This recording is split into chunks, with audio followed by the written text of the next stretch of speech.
If you're trying to figure out when your Social Security and disability benefits will be paid in January 2024, this video is for you. I'm going to give you the exact dates your payments are going to hit your bank account.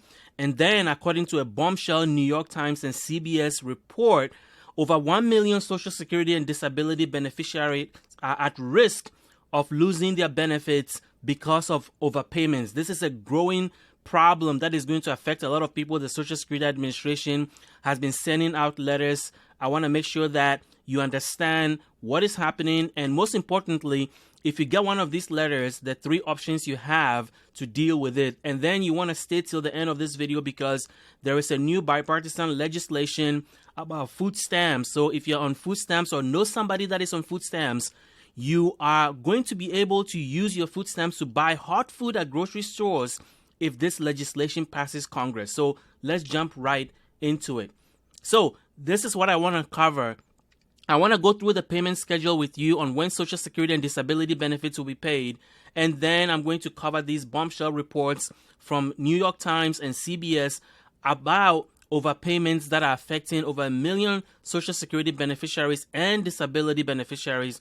And then I will talk about this Hot Food Act that is going to allow food stamp recipients to buy hot food at grocery stores. So here is the detail of what's going on. So let's talk about Social Security payments. So as you may know, if you're on SSDI or Social Security benefits, your payments are made on specific birth dates and Wednesdays of the month. So if your birthday is between the 1st and the 10th, then you will get your Social Security benefits on the second Wednesday of the month. If your birthday is between the 11th and the 20th, your Social Security or disability benefits, SSDI, will be paid on the third Wednesday of the month. And if your birthday is between the 21st and the 31st, then your Social Security or SSDI payments will be made on Wednesday, the fourth Wednesday of the month.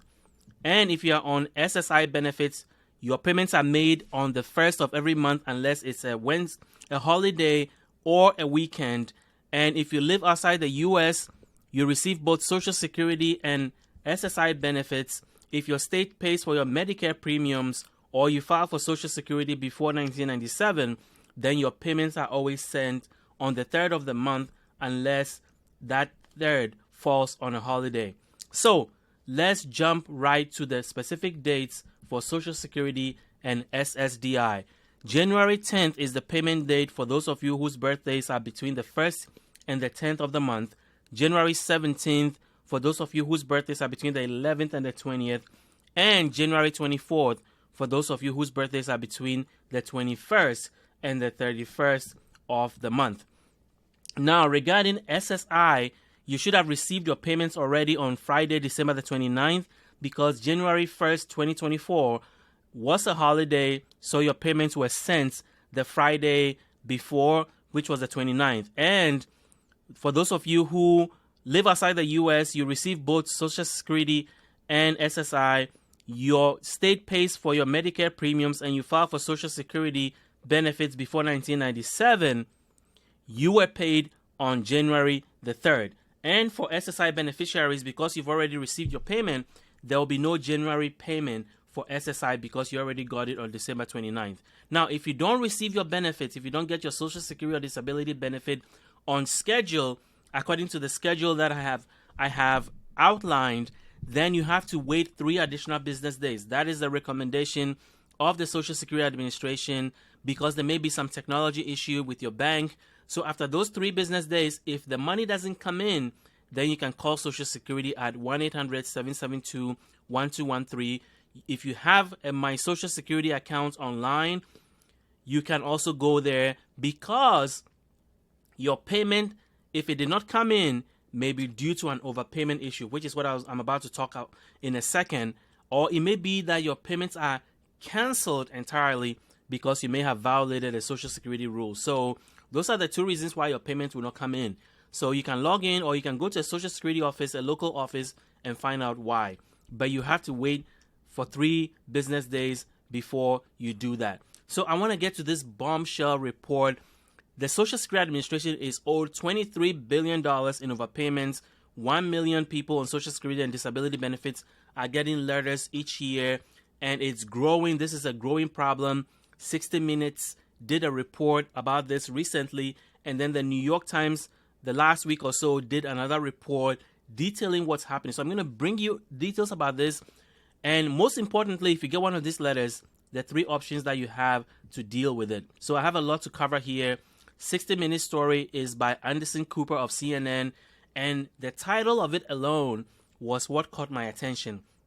It says, Social Security Administration, our mistake is your responsibility. So the mistakes that they make, it's your responsibility as a beneficiary. So if they miscalculate your benefits, it's still your fault or your responsibility to have noticed the miscalculation and reported it. So I'm going to get into the details here.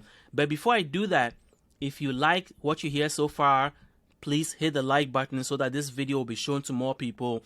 And please consider subscribing. We really appreciate your support in growing this channel. So let's get into the 60 Minute story. So why is this even important? Why is this happening? Well, over 71 million Americans receive Social Security benefits each month, and about 1 million receive bills of overpayment, sometimes amounting to tens of thousands of dollars. These overpayments sometimes occur due to miscalculations by the Social Security Administration. Debts can emerge years or even decades after the initial mistake has been made, which you will see in a minute.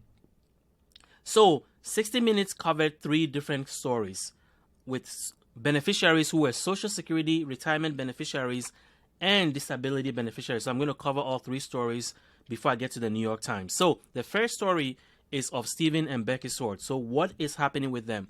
Well, they live in Chicago. They're both in their 60s, and they got a letter from the Social Security Administration saying they owe $51,887 and they have 30 days to pay it back. Well, how did this happen? Well, their husband, Stephen, got ill and got on disability benefits. And while he was on disability, he started working, which is something that you can do when you're on disability benefits. If you can work a little bit, the government actually encourages you to do that. But while you're working, you have to report your work income to the Social Security Administration so that your disability benefits will be adjusted accordingly. Well, Stephen and Becky Swartz said they've been doing that for years. And apparently, the Social Security Administration was not adjusting his benefits accordingly. And then after a while, they got hit with this bill that they owe $51,887 and they have 30 days to pay it back.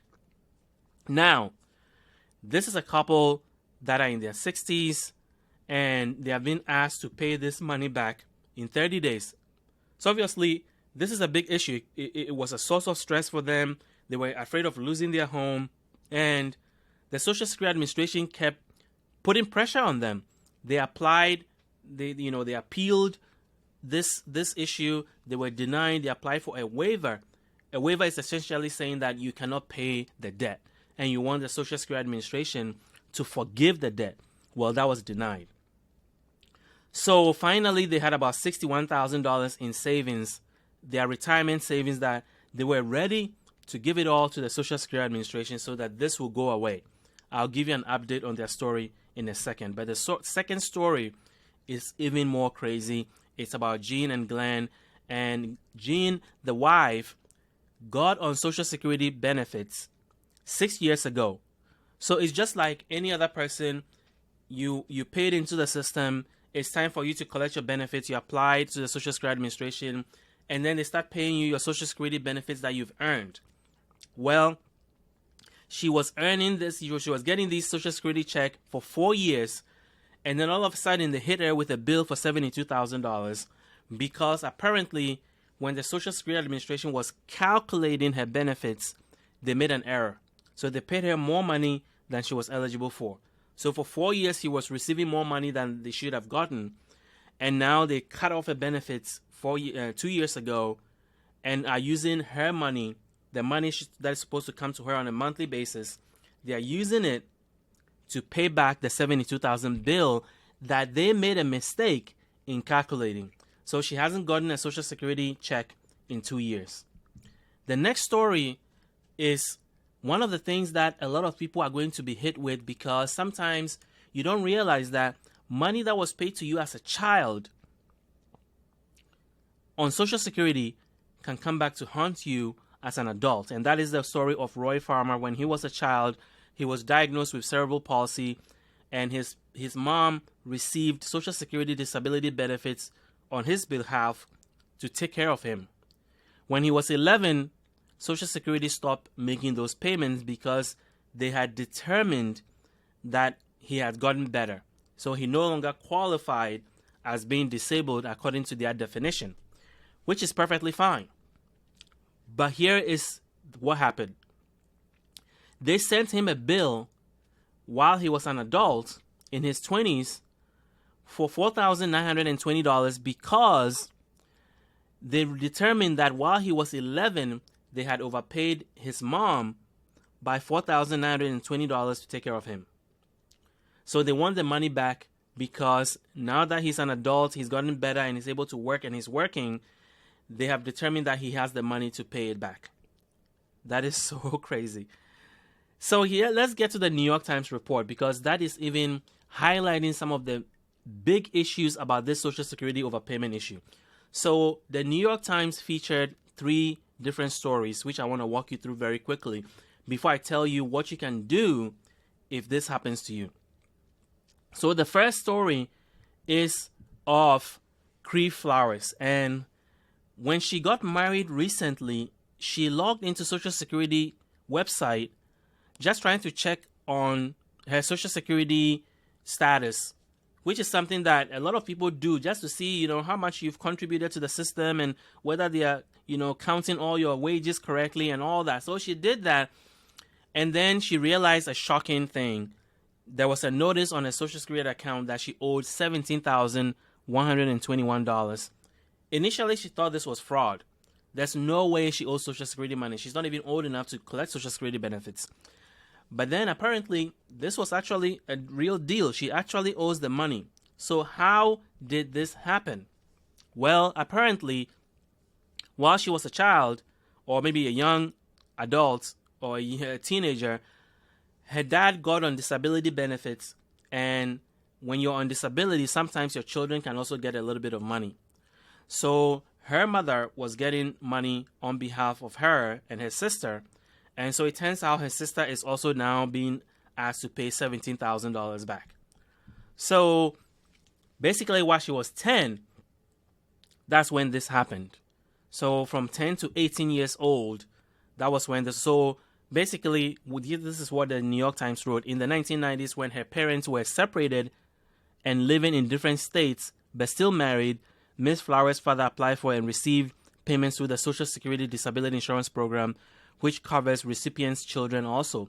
Her mother recalled receiving monthly payments of $100 or $120 for a year or so, but nowhere near the $34,000 over 8 years, which they're saying both of the sisters owe together.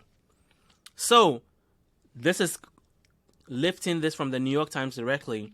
They said the overpayment was not the fault of the Flowers siblings, and it may not even have been the fault of the father either. But yet, the sisters were on the hook for the money. So, Miss Flowers, started digging, trying to find solutions to this, So, after she submitted her paperwork, she saw a TikTok video of someone in a similar situation. The person had contacted the local representative in Congress about the issue. So, that's what she did. She lives in Georgia. She reached out to her representative in Congress, Lucy McBath, and they followed up with the Social Security Administration. She appeared at a hearing this summer and was told that the financial information she submitted to the Social Security Administration proved that she could not pay the money back. So her debt was forgiven. And then she recorded a TikTok video after that sharing her experience, and then realized that hundreds of people were reaching out to her, telling her the same thing, that this was happening to them also. So then there are 2 more stories. This is from Sarah, who received $300 a month for her daughter from Social Security, as her daughter's father, a former police officer, qualified for disability insurance. So it's a similar case to what the Flowers siblings were experiencing. And then in 2020, she received a letter from the Social Security Administration that an overpayment has happened due to the fact that the child's father was receiving workers' compensation simultaneously. So now the 5-year-old daughter was deemed to owe $12,768 to the Social Security Administration. They tried to appeal it. and the Social Security Administration continues to withhold her daughter's $120 monthly payments over, and it's determined that $120 that the Social Security Administration is withholding from her daughter's Social Security disability payment is going to take 2030 for that money to be able to pay back the $12,768 that the daughter, the 5-year-old daughter, is claimed to owe the Social Security Administration. So basically, the letter stated that she has 30 days to pay the money back, or else her daughter's Social Security payments will stop. Ms. Benavides asked for a charge to be reconsidered, but was unsuccessful. It wasn't enough to show that the overpayment was not her fault to win the appeal. So she appealed and it was denied. She would also have to prove she could not pay the money, which is what a waiver is about. And when you apply for a waiver or appeal, unless you put a strong case before the Social Security Administration, those are rarely granted. And then the final story that the New York Times featured was of Tammy Einer. Now, what happened to her was that she learned that she had an overpayment charge when she didn't receive a tax rebate that was due to her. She realized that she owed $11,681. Her brother was also charged with a similar overpayment. They have tried to fight this. They lost 2 tax refunds and almost faced a wage garnishment. They reached out to their local legal aid society for help, and it's been a 2-year struggle to be able to deal with this issue. And she's a resident of Queens. She learned she was charged for an overpayment when she didn't receive her tax rebate.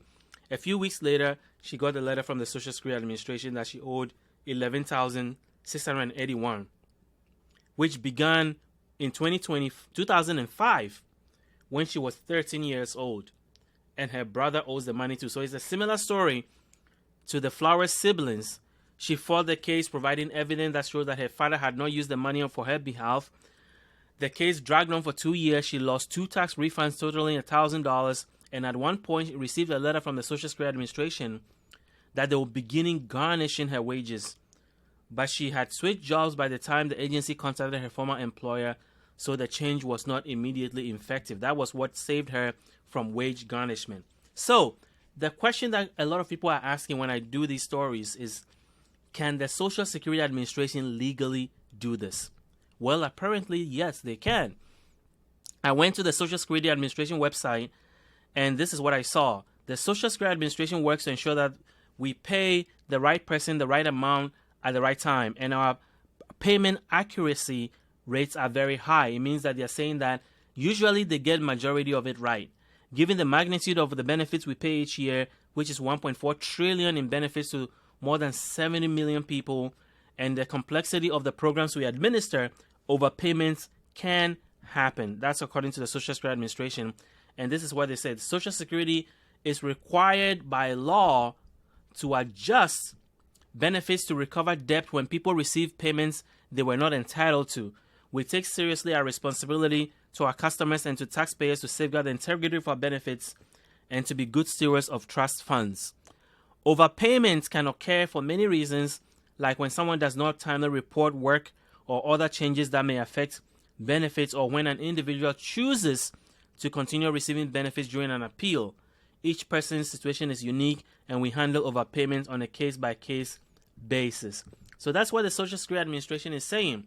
But there are issues, there are systemic issues with this, because there's lack of accountability, and people are saying that part of what is happening is the fault of Congress, because even though Congress is expressing outrage about what's happening with overpayments, they are partly responsible for why this is happening at such a large scale, because they are not giving the Social Security Administration resources it needs in terms of technology and staffing to be able to address this. More people are collecting Social Security and disability benefits than ever before, and yet staffing at the Social Security Administration is at a 25-year low, and primarily because Congress have been cutting the Social Security budget. So these are 2 things that Congress can do. Number one, they can set a statute of limitation to make sure that the Social Security Administration cannot go back and collect money after a certain cutoff point. And they can make it easy for people to get on generous payment plans that do not cause financial stress to them after they are confronted with the fact that they owe thousands and thousands and thousands of dollars when they are receiving, the average Social Security benefit for retirement beneficiaries is about $1,800 a month. And for disability, for SSDI, it's about $1,400. And for SSI, the maximum benefit is $914. So these are not people who are collecting a lot of money. So to send them letters that they owe thousands of dollars, $72,000, $51,000, it's really, really, really crazy because they don't have the money sitting around. And if you're on disability benefits, you can only have $2,000 in assets in your bank account, or you will lose your benefits. So how do they expect you to pay $51,000 when legally you can only have $2,000 to keep your benefits? But as you can see, the Social Security Administration has been very busy collecting money. In 2022, they collected $3.35 billion in overpayments, and there's still $23 billion owed, as I shared previously. So here's one interesting fact about the 3 stories that 60 Minutes did.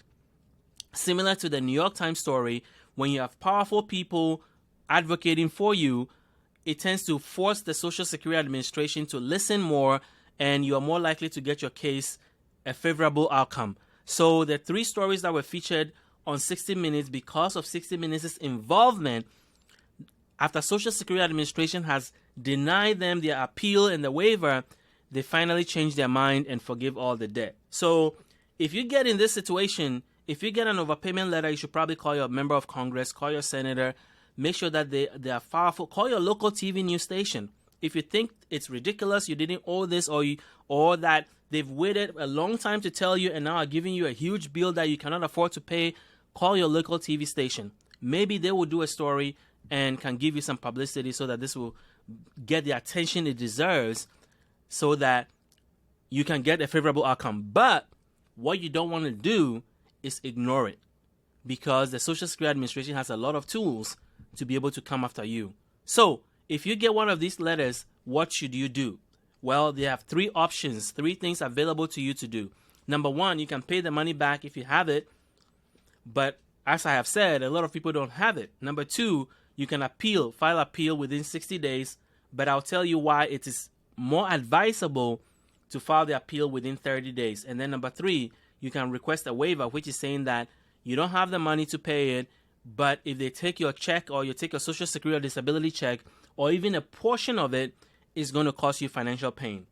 So you can pay it back online if you have money. You can go to pay.gov and pay it all back to the Social Security Administration, and then this will go away. Or you can file an appeal, which you can do online on the Social Security website, or you can file a waiver. Also can be done on the website, where you can download the necessary form and mail it in. And a waiver is essentially saying you want the debt forgiven. So here is how to file an appeal. First, you have to know that the letter you're going to receive is going to tell you to file an appeal within 60 days. But I'm advising you to file it within 30 days, because if you file within 30 days, then the Social Security Administration is required to pause any collection activity until they've made a decision on your appeal. But if you wait till 60 days, after 30 days, they are required to come after you. They're required to take your tax refunds. They're required to garnish your wages. They're required to take a part of your benefits to pay it back. All those tools are available to them. After 30 days, if you don't pay all the money back, they can start those collection activities. So it's best to file your appeal within 30 days. And make sure that you understand the reason why this is happening. So call the Social Security Administration, or visit a local office, or call them over the phone. Make sure you understand why they say you owe money in overpayments, when they are determining that this happened, and how it happened. And then you can really have all the information you need to be able to file a successful appeal. Once you file the appeal, you just have to wait, because it will take them about 4 weeks to make a decision about it. They may agree with you, and then this all goes away. They may request additional information from you, which you have to provide very timely for them to continue to review your case, or they may disagree and deny your appeal. And if they do so, then you can also file for a waiver, which is essentially saying, I cannot pay this money, and if you take my benefits, it's going to cause me pain, so please forgive the debt. They're going to require you to provide some documentation of your income and expenses, and that is what is going to allow them to make a decision whether they think you have the money within your income to be able to pay it back. If your appeal for a waiver is also denied, then you have one last card to play, which is to request a hearing before a Social Security administrative judge. This is a legal proceeding, so you might want to get an attorney who can review your case and who understands and works on Social Security overpayment issues that can file a strong case based on the information that you've provided for them if they think you have a case. So, that is Social Security overpayments. Let's get to the biggest story in food stamps in a long time, which is the Hot Food Act. It was supposed to have been passed in 2023, but it's up for a vote in 2024. So let's look at what's happening there. So this is all a big push by Colorado Senator Michael Bennet, who introduced the Hot Foods Act to help low-income, disabled, elderly SNAP recipients purchase prepared food, hot food, with their EBT cards. This change will allow recipients to use their benefits to purchase cold prepared foods, heated foods, and hot meals at grocery stores. Why is this important? Well, there are 100 lawmakers from both parties supporting this legislation. So that's why I'm so hopeful about it, because to get bipartisan support on anything in Congress is very hard these days. But this is going to help the 41 million SNAP beneficiaries. And there are some powerful people behind this legislation. So I want to read you what they are saying and how they are thinking about this. So Representative Grace Meng of New York released a press release with some of these co-sponsors, and I want to read you excerpts of this and 3 powerful organizations that are also supporting this. So she says families throughout America rely on SNAP benefits to make sure they have enough food for their children. Restricting a working mom by only allowing her to buy frozen rotisserie chicken but not a prepared one, a hot prepared one, is nonsensical and wrong. The Hot Food Act simply removes the prohibition from purchasing hot food in SNAP. This reform will provide flexibility they need to provide the most nutritious meal possible for their family. I look forward to streamlining this program for the more than millions of SNAP recipients in the United States. Millions in the United States rely on SNAP to supplement their purchase of healthy and nutritious food, and those families deserve greater flexibility with how they are able to utilize their benefit. That's according to Representative Fitzpatrick, who is also a co-sponsor of the bill. Right now, a working mom struggling to feed her family is permitted to purchase a cold sandwich for her kid using SNAP, but prohibited from buying soup or rotisserie chicken to ensure they get a hot meal. This is according to Representative Garbarino. Right now, working Virginians can't use SNAP benefits to buy warm chicken or prepared soup from a grocery store. This means a single parent on their way home from work can swing by the store and pick up a rotisserie chicken using SNAP dollar. It looks like everybody is talking about rotisserie chicken, but this is from Representative Spanberger. So there are 3 powerful organizations that are also supporting this. This is the president of the First Focus Campaign for Children. Children deserve access to nutritious food without unnecessary stipulations or arbitrary barriers. Allowing SNAP recipients to purchase hot food allows parents who may be working multiple jobs or experiencing housing insecurity or homelessness to still provide hot food and nutritious meals that their children need. And then this is from Feeding America, which is one of the largest food banks in the country. They're supporting this bill. Feeding America supports the Hot Food Act, which will provide people the option to use their SNAP benefits to purchase hot and prepared food. This important change will provide additional flexibility for families, seniors, and people with disabilities to choose the foods at the grocery store that best meet their dietary needs. And then finally, here is the CEO of City Harvest in New York. Regardless of income, all families should be allowed to use their grocery budgets to access the food they need and want in a desirable, usable form. With so many families struggling to find time to prepare meals or navigate limited kitchen space, the Hot Food in SNAP Act will help more of our New York City neighbors put dinner on their tables and will make food assistance more equitable. So why is this a big deal? Well, as you may know, you can only use food stamps to buy fruits and vegetables, meat, poultry and fish, dairy products, bread, cereals, other snacks, and non-alcoholic beverages. You can buy seeds and plants that can grow food for the family. But there's a whole list of things you cannot buy with food stamps, and one of them is hot food. Foods that are hot at the point of sale. So this Hot Food and SNAP Act is supposed to address that. There is another program called the Restaurant Meals Program that exists in some states. This program has been around since the 70s. And what it does is that states can opt in to allow people who are disabled, seniors over the age of 60 years, and people who are homeless to be able to use their food stamp benefits to buy food at approved restaurants. But it's been around since the 70s, and until recently, actually, only about a few states were doing it, maybe 3. And then over the last 2 years, more states have joined. But even then, there's only 9 states that have opted. Out of the 50 states, there's only 9 that have signed up to do the Restaurant Meals Program. Arizona, Maryland, New York, California, Massachusetts, Rhode Island, Illinois, Michigan, and Virginia. And think about this. Only 9 states are offering this limited program, and it only applies to people who are seniors and 60 years or over, people who are on disability, and people who are homeless and their spouses.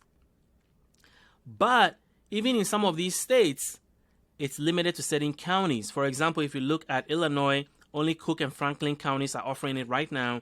And if you look at Rhode Island, it's only right now exists in Providence and Washington counties. So you can see it's a very limited program.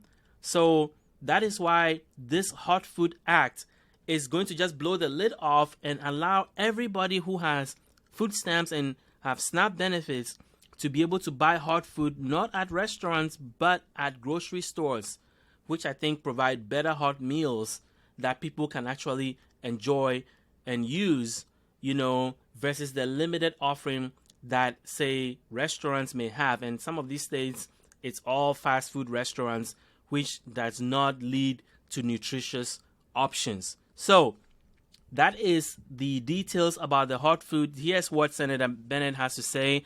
Of the more than 42 million SNAP participants, almost 70% of participants are children, elderly, or those with disabilities. So his point is that 70% of people who are on food stamps are children, elderly, or those with disabilities. So why are you limiting them? People who have, obviously need the help the most. Why are you limiting them from buying hot food? So the ability to purchase hot food or hot foods ready for immediate consumption will provide enormous flexibility to those who rely on the program to supplement their nutrition needs. Too many individuals and families who struggle to make ends meet miss out on nutritious food because they lack access to a kitchen or because they have difficulty preparing their own meals. So a lot of people on disability, seniors, will benefit a lot from this. So the Hot Food Act will go a long way in closing the gap by allowing SNAP households to conveniently purchase hot prepared foods at grocery stores. And as I said, this is part of the Farm Bill. The Farm Bill is a bill that gets authorized every 5 years. That is what authorizes all the nutrition programs that you are familiar with. So food stamps, WIC, school lunches, they're all in this Farm Bill. And every 5 years, Congress has to reauthorize it. Well, they were supposed to have done it in 2023 because the last time it was renewed was 2018. But knowing what happens in Congress these days, they couldn't get to an agreement. So it's going to be done hopefully in the first quarter of 2024. And Senator Bennett is trying to get this Hot Food Act into the Farm Bill so that when it passes, this becomes a permanent thing that will benefit 42 million people that are on food stamps. So I am going to keep an eye on this. And if there's any updates on this, I'm going to bring it to you. I have very, very strong feeling this will pass because there is a bipartisan support on this. And in today's Congress, when you see something that has bipartisan support, it's a good thing because rarely does that happen these days, especially when it comes to important and contentious things like benefit programs. So, what do you think about the Hot Food Act? Do you think it's going to help you? Is it going to change the way you use food stamps? Do you know somebody that this will be very helpful to? I want to hear from you in the comment section below. The more we hear your voices, the more they will hear your voices. So comment below. So if you are new to this channel, I want to urge you to subscribe. We really appreciate your support. If you like the video, please hit the like button so that more people will see the video. And until I see you in the next video, thank you for watching.